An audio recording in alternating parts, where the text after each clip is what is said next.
It's the apology heard around the world. Donald Trump publicly has come forward now to apologize for past comments he made about women. An audio recording was released last week of the Republican presidential nominee bragging about groping and trying to have sex with women, even married women. Trump was quick to call the recording, quote, locker room banter. At midnight Saturday, he released a recorded statement apologizing for the vulgar comments. That's our topic this half hour. And as always, we like to hear from you on our Fox 26 Facebook page and on Twitter. You can send me a tweet at Sally Mack, Fox 26.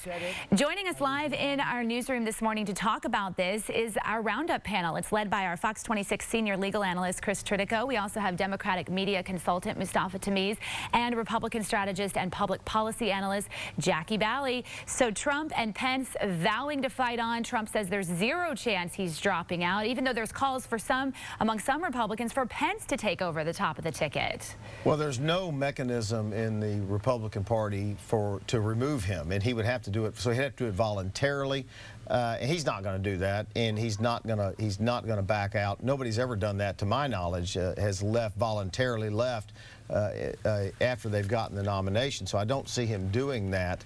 But he has a real problem here. It's 2 weeks in a row he's had a really bad week with releases by the media of bad press, Mustafa. This totally eclipses the release of the tax returns. He's finally apologized for something, but you know, the way he did it really matters, I think. Releasing a video at midnight on a Friday says something, doesn't it? Well, I mean, it's hard to explain anything Donald Trump does, but it's not the vulgarity on the video. It's basically he admits on the video that because of his celebrity status, that he has a right in some way to be a predator.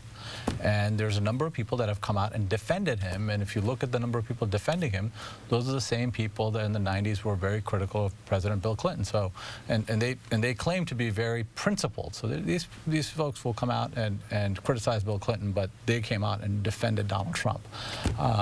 So I think Donald Trump's Donald Trump, and I'm kind of tired of talking about him. But I would take a look at the number of people, you know, on cable news shows and everywhere else, you know, people with stature, people with public office that are coming out to defend Donald Trump. Well, acts that are undefensible. I got to disagree with that a little bit. There was a whole long list of people yesterday who not only didn't defend him, but withdrew their support. I mean, Jackie, you know, Donald Trump has for several weeks now said he's going to make Bill Clinton's past an issue in this race. He lost that upper hand yesterday, didn't he?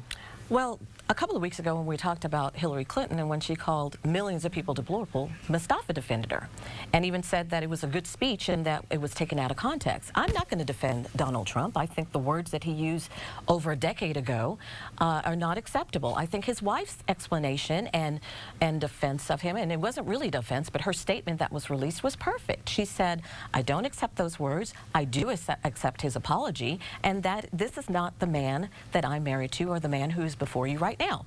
So I wonder about the people who did defend Hillary Clinton when she called millions upon millions of people deplorable. What are they going to do right now? They didn't ask for Hillary Clinton to step down. Donald Trump is not going to step down. The same people who are asking him to step down now were the same people who didn't want him in the race over a year ago. All right, let's go to Sally. She's monitoring our social media. All right, lots of comments, of course, on our Facebook page about this topic. Let's head over there right now. Andrew says, I'm more concerned with what the Clintons have done than anything Donnie has said. Lana says, doesn't change my vote. Chris, the same thing. They're sticking with Trump-Pence. Gloria says, 9 out of 10 men have at some point in their lives made remarks, catcalls, other obnoxious things. Does that mean you guys are still the same type of person? By far, the majority of comments we've gotten on Facebook are in support of Trump. Kelly says the country is in an uproar over this old fat man with bad hair having a raunchy conversation in private over a decade ago, but they have a crusty copy of 50 Shades of Grey on their bookshelf. shelf.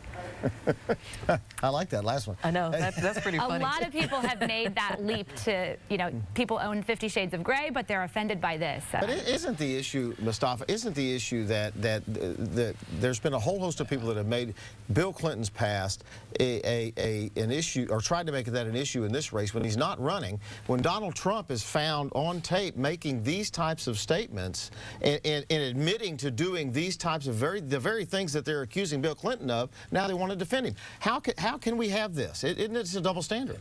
Look, it is a double standard, but I think people are trying to create this moral equivalence, right?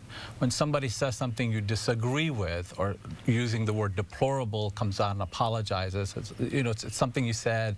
He could have said, "Oh, this is an attractive person. I would like to, spend time with her, be with her." It's not what he said. It's not just the language that he used. He said that I'm a celebrity and I can do what I want. I can use the power I have on this person. That type of behavior, that type of arrogance is a different set of standard that he's creating. What about someone running for the president of the United States? Less than a minute. The Bill Clinton analogy is more about Hillary Clinton saying that she represents women and uplifting of women. Whenever Bill Clinton was misusing and abusing women, Hillary Clinton joined her husband in speaking ill of those women and abusing those women as well. So the reason why people, not just Donald Trump, but many people are using the Bill Clinton analogy is because not only of the multiple affairs that he had, not only the indictment, but the actual abusive language and the way that both he and Hillary treated those women. So let me ask you this, we're almost out of time. Is there a difference between Hillary defending her husband and Donald Trump admitting to abusing women? Is there a difference? I haven't heard Hillary Clinton apologize for Bill Clinton's behavior. That's not my question. But this is my answer. Melania Trump came out and defended and apologized for her husband. She said those actions were inexcusable. Hillary Clinton has yet to say Bill Clinton's behavior answer that was question inexcusable. real quick because we got to wrap. Is there a difference? Again, this moral equivalence, right, where somebody admits to being a sexual predator, then the spouse coming out. I mean, it defies logic to me. All right, we got to leave it right there. We'll be back in the next hour with two really good topics. It'll be an interesting debate night for sure. We're going to look ahead to that in our next hour. We'll see you then. Let's check in.